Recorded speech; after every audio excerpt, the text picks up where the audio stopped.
Hey u cơ phô số khó ta từ dư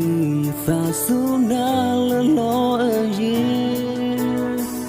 thì mi đi phê na đôi giá bữa ha sự cố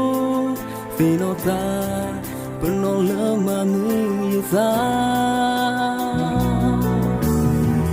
cơ sở từ lâu tim lâu phố doa lo ta em lo xa doa lo quen đi tim mút lâu phố người xưa cơ to cứ khó bữa ba ô lo pa na bên ta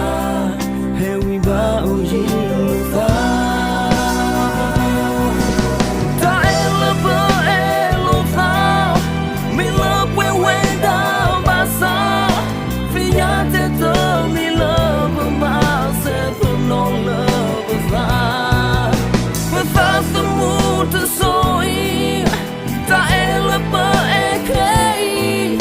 ta ta ta vi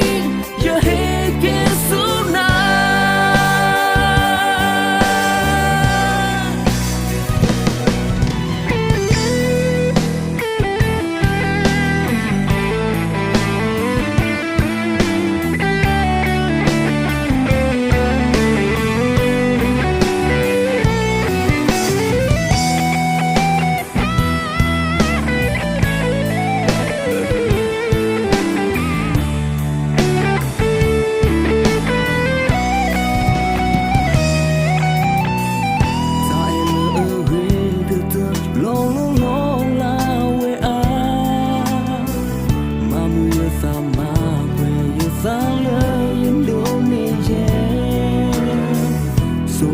ta em